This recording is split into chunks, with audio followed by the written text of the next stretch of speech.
Hello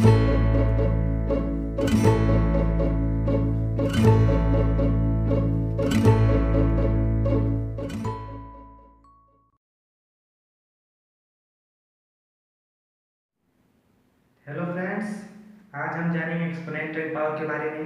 और दोस्तों, मैं आपको आज बताने वाला हूँ कि एक्सपोनेंट एंड पावर आखिर कितना ज़रूरी है। दोस्तों ये कंपटीशन के लिए और क्लास 8 में इसको पढ़ाया जाता है। और मैं आपको आज ये जिसका एक्सपोनेंट एंड पावर आपको आज मैं बताने वाला हूँ। और चलिए देखते हैं। मेरा नाम है आदित्य और आप देख रहे हैं हमारे चैनल स्मार्ट स्टडीज में। दोस्तों देखिए, पहला फार्मूला मैंने लिखा हुआ है यहाँ पे।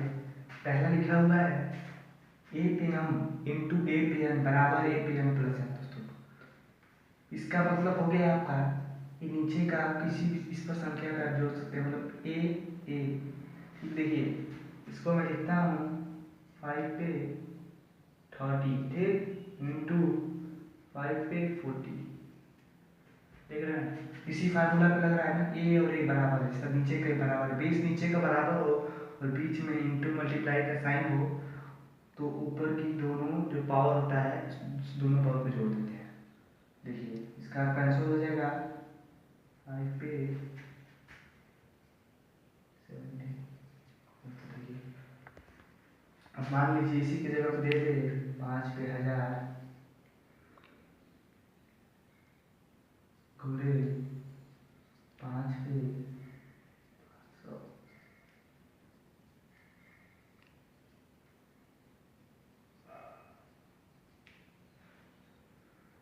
देखिए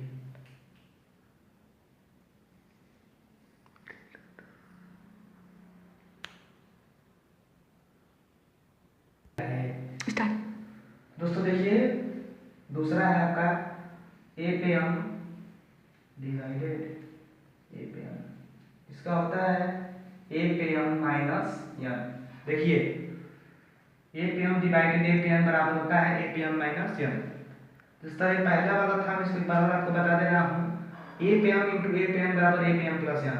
तो ये फार्मूला है, आप इसके तरीके से लगा सकते हैं। और दूसरा है देखिए 5 पे 30 लिखा हूँ पूरे 5 पे 40, 5 पावर 30 इंटू 5 पावर 40 बराबर 5 पावर 70। देख रहे हैं, अगर नीचे की जो बेस होता है एक हो और ऊपर का पावर जो है नीचे का पावर कुछ भी हो तो ऊपर का बीच में मल्टीप्लाई हो तो उसको हम लोग जोड़ देते हैं। इस तरह का सवाल आए अगर कहीं किसी चीज़ में कंपटीशन एग्जाम में या किसी चीज़ में आता है तो इसको आप इस तरह लगा सकते हैं। और दूसरा है A P M divided A P M बराबर A P M minus N. इस पर मैं एक्सपोनेंट एंड पावर पे कई फार्मूला बताने वाला हूँ, आप इसको देखिए। दूसरा मैं बता रहा हूँ, दूसरा फार्मूला देखिए, इसका हो जाता है आपको मान लीजिए 100 आ जाता है। 100 पे 500। थोड़ी बड़ी संख्या ले रहा हूँ इसलिए कि आपको और आसानी होगी, बड़ी आएगी तो आप लोग सोचने लगेंगे कि कैसे होगा। और कभी भी ये जब फार्मूला कभी यूज होगा जब नीचे की जो संख्या है एक होंगी, ये नीचे की, उसके बाद इसको देख के आप फार्मूला के हिसाब से लगाइएगा। देखिए ऐसे अगर आ जाता है आपका सवाल 100 पे 500, इसको हम लोग तुरंत माइनस कर देते हैं, बिना सोचे समझे इसको माइनस कर दीजिए। देखिए इसका आपका हो जाएगा 100 पे 200। देख रहे हैं, इसका आपका आसानी से लग गया, कितना समय, थोड़ा भी समय नहीं लगा इस सवाल को आपको लगाने में। और दोस्तों अगर आपको ये सवाल इसी तरह से लगाना है, ये बहुत अच्छा तरीका है लगाने का। और एक्सपोनेंट एंड पावर का फार्मूला है, आप देखिए और बता देता हूँ इसको एक बार और बता देता हूँ। मान लीजिए 6 पे 30 आ जाता है डिवाइडेड 6 पे मान लीजिए 2 आ गया, ठीक। 2 को संख्या है, इसको हम लोग डायरेक्ट क्या करते हैं, बीच में डिवाइडेड हो इसी फार्मूला पे है, नीचे का जो ए होता है बराबर है, ए का मतलब 6 बराबर है, ऊपर दोनों अलग अलग है। ये ऊपर जो है अलग भी हो सकता है, 30 2 है, इसके 30 पे 30 भी हो सकता है, पावर इसका उसे कुछ मतलब नहीं है, नीचे का बस बराबर हो, बीच में डिवाइड हो तो तुरंत माइनस कर दीजिए। 6 पे 28 हो गया आपका।